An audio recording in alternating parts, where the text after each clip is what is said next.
श्री सच्चिदानंद सद्गुरु साईनाथ महाराज की जय। हरि ओम। अश्वत्थदवा वृष्णाः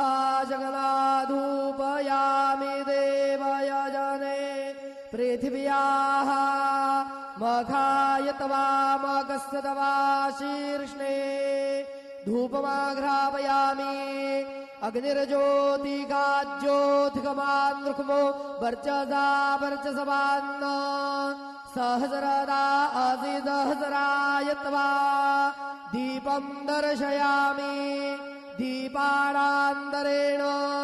महानैवेद्यं निवेदयामि।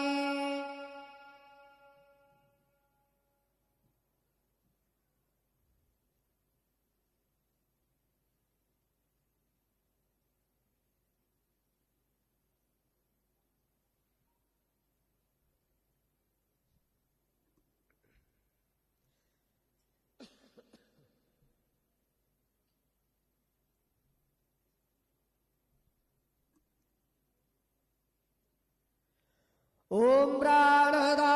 बाणदा प्याणदा परजोदा परिबोधा अन्यास्ते असमत्त बंधु हेतया पावको असमभ्यको शिवो भव। चतुरस्त्रमण्डलं कृत्वा तदुपरि नैवेद्यपात्रं निधाय गायत्रीमन्त्रेण पात्रान् प्रोक्षयेत धेनुमुदरां प्रदर्शयेत सत्यन्द्वरदेन परिखिञ्जामि नैवेद्यं निवेदयामि। ॐ प्राणाय स्वाहा ॐ अपानाय स्वाहा ॐ व्यानाय स्वाहा ॐ उदानाय स्वाहा ॐ समानाय स्वाहा ॐ ब्रह्मणे नमः। नैवेद्यमध्ये पानीयं समर्पयामि पुनर्नैवेद्यं निवेदयामि। ॐ प्राणाय स्वाहा ॐ अपानाय स्वाहा ॐ व्यानाय स्वाहा ॐ उदानाय स्वाहा ॐ समानाय स्वाहा ॐ ब्रह्मणे नमः। नैवेद्यं समर्पयामि हस्तप्रक्षालनं समर्पयामि मुखप्रक्षालनं समर्पयामि। शेषोपचारार्थे प्रार्थनापूर्वकं नमस्कारं करोमि तथा च मंगल आरार्तिक्य दीपं दर्शयामि।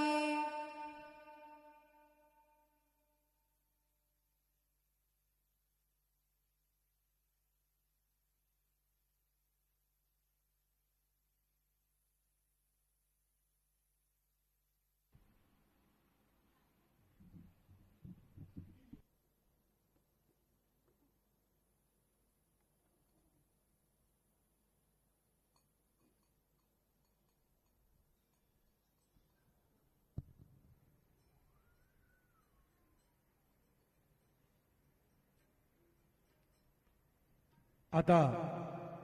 माध्यान्ह आरती सुरू होत आहे। सर्वांनी एका सुरात आरती म्हणावी। अब माध्यान्ह आरती शुरू हो रही है। आप सब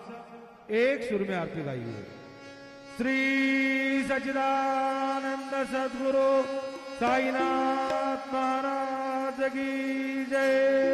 घेऊन पंचारती करो बाबांचे आरती करो साईंचे आरती करो बाबांचे आरती। उठा उठा हो बांधव ओवाळू हार माधव साईर माधव ओवाळू हार माधव करोनी आस्ते रमन पाहु गंभीर हे ध्यान साईंचे हे ध्यान पाहु गंभीर हे ध्यान। कृष्णनाथा दत्त साई जडो चित्त तुझे पायी चित्त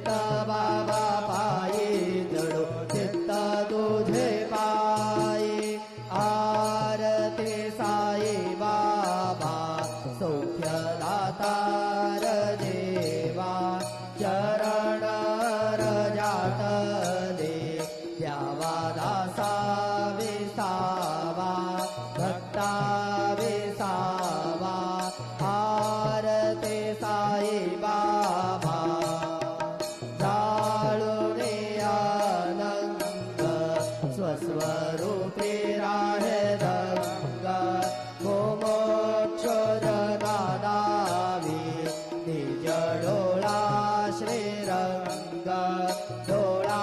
श्रीरंग आरती साई बाबा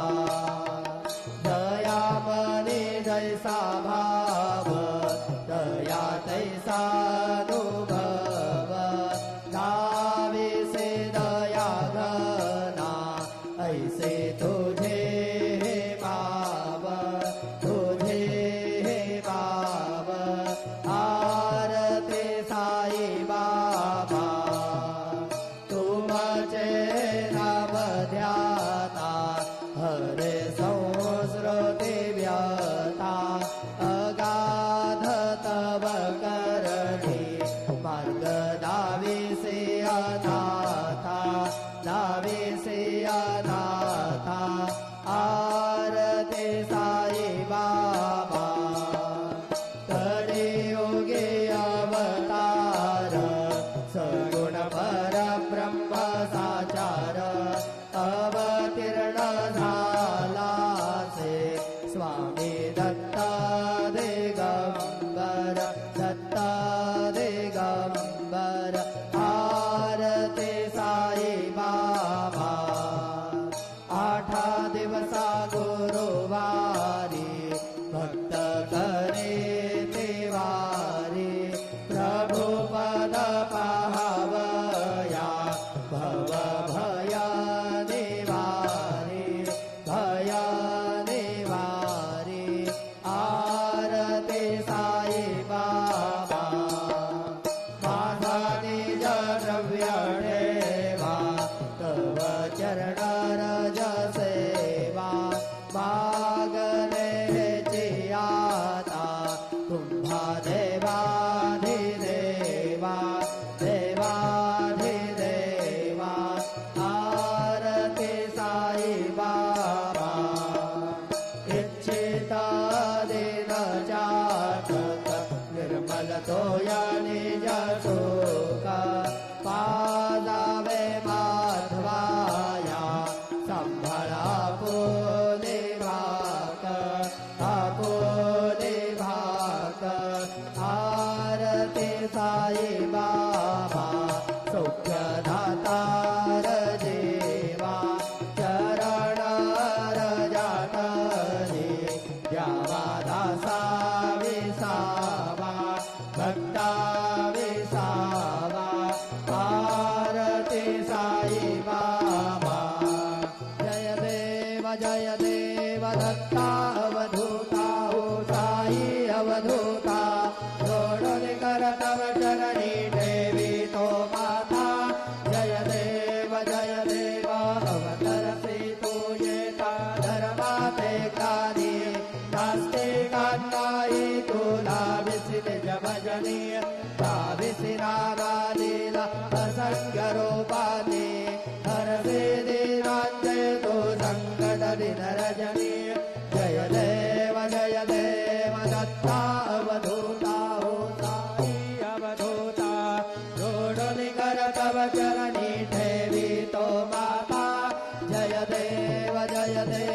यवन स्वरूपे ऐक्य दर्शन त्वादिधले संशय निरसुन्या तद्वैता घालविले गोपी चंदा मंदा त्वाचे उद्धरिले गोविंद वंशे जन्मुनि लोका तारियले जय देव दत्ता अवधूता हो साई अवधूता जोडून कर तव चरणी ठेवी तो माता जय देव भेदन तत्वे हिंदू यवनांचा काही दावायासी झाला पुनरपि नरदेही पाहसी प्रेमाने तो हिंदू यवनाही नाविसी आत्मत्वाने व्यापक आसाई जय देव दत्ता अवधूता हो साई अवधूता जोडून कर तव चरणी ठेवी तो जय देव देवा साईनाथ त्वत्पदनत भावे परमाया मोहित जन मोचन जनिवावे तत्कृपये सकलांगे संकट निरसावे देशील दरिद्रे त्वत्यज कृष्णाने गावे जय देव दत्तावधूता साई अवधूता जोडून कर तव चरणी ठेवी तो माता जय देव शिर्डी माझे पंढरपुरा साई बाबार बाबर साई बाबार बाबर शुद्ध भक्ती चंद्रभागा भाव पुंडलिक जागा भाव पुंडलिक जागा याहो अवघे जन करू बाबांचे वंदन साईचे वंदन करू बाबांचे वंदन गणू म्हणे बाबा साई भाव माझे आई भाव माझे आई भाव माझे आई मंदिर चरण डोळ्यांना रूप तुझे प्रेमे अरंगे पूज भावे ओवाळीन म्हणे नाम त्वमेव माता पिता त्वमेव बंधुसुतथा त्वमेव विद्या द्रविणं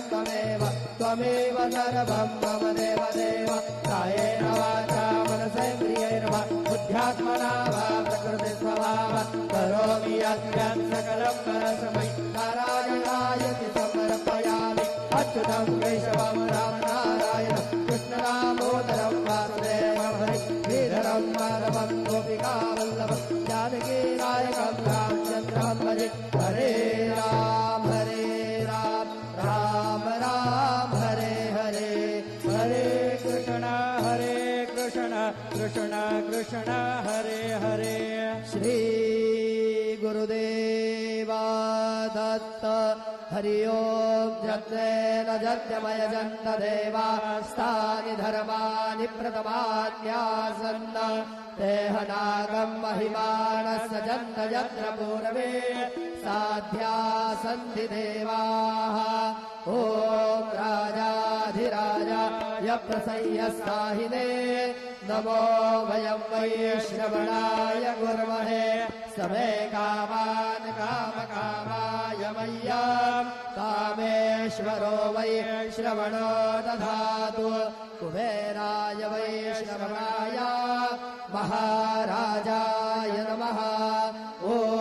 स्वस्ति साम्राज्यं भोज्यं स्वराज्यं वैराज्यं पारमेष्ठ्यमराज्यं महाराज्यमाधिपत्यमयं समन्दवर्याः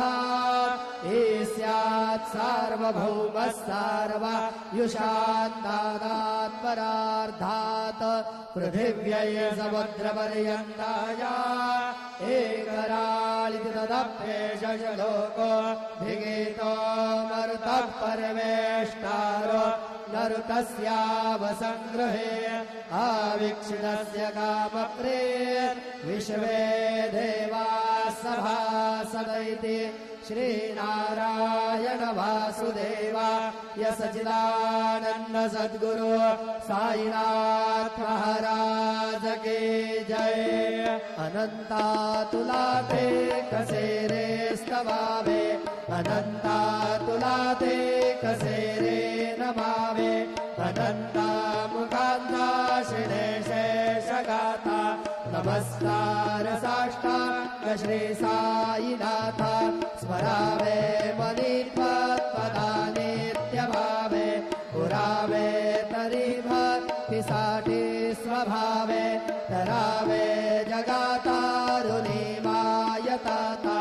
नमस्कार साष्टांग श्री साईनाथ वसे जो सदा धावया संतलीला विषयात्यनुना परिजो जनाला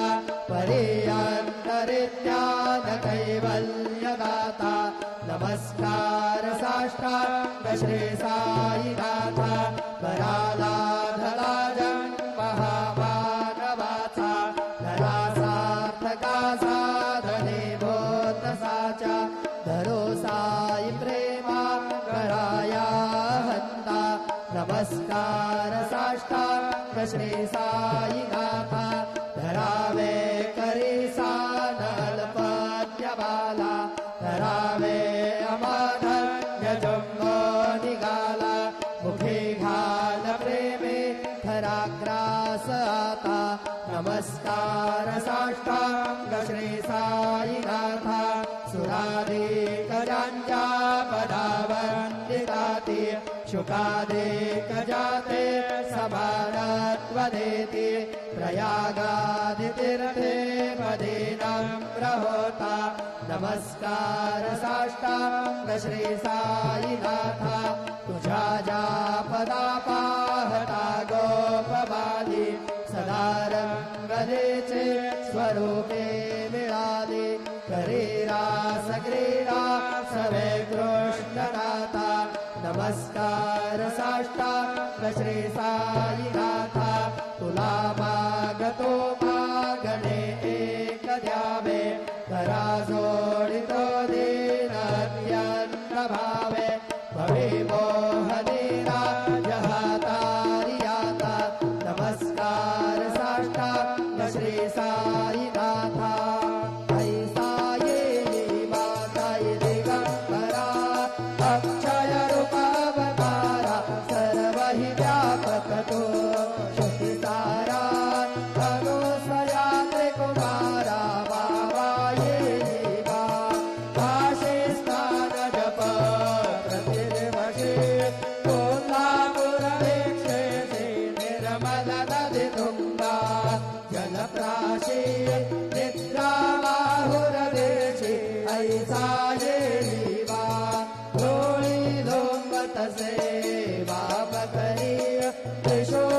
त्रिशूलडमरुधारी भक्तावरद सदा सुखकारी देशिल मुक्तिचारी ऐसा येई बा पायी पादुका जपमाला कमंडलो मृगछाला धारण कर शिवा नागजटा मुकुट शोभतो माता ऐसा येई बा तत्पर तुझ्या धीर्यानी अक्षय ज्ञाने सदनी लक्ष्मी वास करे दिनरजने रक्षसे संकट वारुनी ऐसा येई बा या परिध्यान तुझे गुरुराया दृश्य करी नयनाया पूर्णानंद सुखे ही काया लाविसे हरे गुण गाया ऐसा येई बा साई दिगंबरा अक्षय रूपावतारा सर्व हि व्यापक तो श्रुती सारा अनुसया त्रिकुमारा बाबा येई बा सदा सत्स्वरूपं चिदानन्दकन्दं जगत्सम्भवस्थान संहारयितुं स्वभक्तेच्छया मानुषं दर्शयन्तं नमामीश्वरं सद्गुरुं साईनाथं भवद्वान्तवितमं समार्तण्डमीड्यं मनोवागतीतं मुनिर्ध्यानगम्यं जगद्व्यापकं निर्मलं निर्गुणं त्वां नमामीश्वरं सद्गुरुं साईनाथं भवाम्बोधिमग्नार्दितानां जनानां स्वबाधाश्रितानां स्वभक्तिप्रियाणां समुद्धारणार्थं कलौ सम्भवन्तं नमामीश्वरं सद्गुरुं साईनाथं सदा निम्बवृक्षस्य मूलाधिवासात् सुधास्राभिनन्ति तमप्याप्रियन्तं तरुङ्गल्पवृक्षादिकं साधयन्तं नमामीश्वरं सद्गुरुं साईनाथं सदा कल्पवृक्षस्य तस्यादिमूले भवद्भावबुद्ध्या वर्याधिसेवां दृढां कुर्वतां मुक्तिप्रदन्तं नमामीश्वरं सद्गुरुं साईनाथम् अनेकाश्रुतातर्क्यलीलाभिलासै समावेशहृदेशा नमस्वप्रभावम् अहं भावहीनं प्रसन्नात्मभावं नमामीश्वरं सद्गुरुं साईनाथम् सदां विश्रमाराममेवाभिरामं सदा सज्जनैः संस्तुतं सन्मवद्भिः यथा मोदनं भक्तवदनप्रदन्तं नमामीश्वरं सद्गुरुं साईनाथम् अजन्माद्यमेकं परब्रह्म साक्षात् स्वयं सम्भवं राममेवावतीर्णं भवद्दर्शनात् पुनीतं प्रभोऽहं नमामीश्वरं सद्गुरुं साईनाथम् श्री साईश कृपानिधे किल नृणां सर्वार्थसिद्धप्रद युष्मत्पादरजः प्रभावमतुलं धाता विवक्ता क्षमः सद्भक्त्या शरणं नृणाञ्जलिपुट सम्प्रापितोऽस्मि प्रभो श्रीवत्सायि परेशपादकमला नान्यच्छरण्यं मम सायि रूपधर राघवोत्तम भक्तकामविबुधध्रुवं प्रभो माययोपहत चित्तशुद्धये चिन्तयाम्यहर्निशं मुदा शरत्सुधाशो प्रतिमं प्रकाश कृपातपात्रं तव साईनाथ त्वदीयपादाब्जसमाश्रितानां स्वच्छायया तापमपाकरोतु उपासनादैवत साईनाथ स्तवैर्मयोपासनिना सुतस्त्वं रमेन्मनोन्मे तव पादयुगमे भृङ्गयताब्जे मकरन्दलुब्धः अनेकजन्मार्जितपापसंशयो भवेद्भवत्पादसरोजदर्शनात् क्षमस्व सर्वानपराधपुण्यकान् प्रसीद साई सद्गुरो दयानिधे श्री साईनाथ चरणामृतभूतचित्तान् तत्पादसेवनरता सदनञ्ज भक्त्या संसारजन्यदुरितो धवनीर्गतास्ते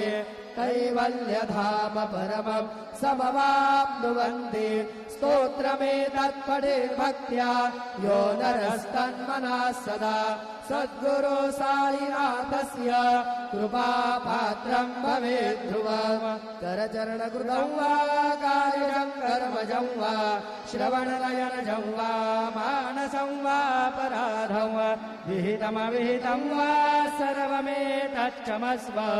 जय जय करुणाब्धे श्री प्रभो साईनाथ श्री सच्चिदानंद सद्गुरु साईनाथ महाराज की जय।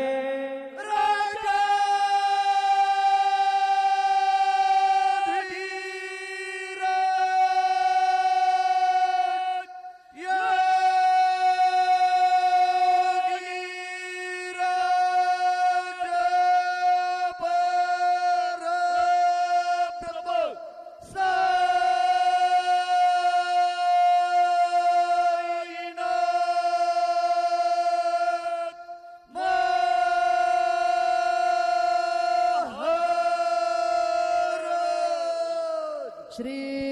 सच्चिदानंद सद्गुरु साईनाथ महाराज के जय।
ओम साईराम. श्री साईबाबांच्या दरबारात आपले सहर्ष स्वागत आहे. एक महत्वाची सूचना. समाधी मंदिरात दर्शनाला जाताना आपापले मोबाईल फोन्स आणि कॅमेरा स्वतः बरोबर न ठेवता कृपया संस्थांच्या लॉकरमध्येच जमा करावेत.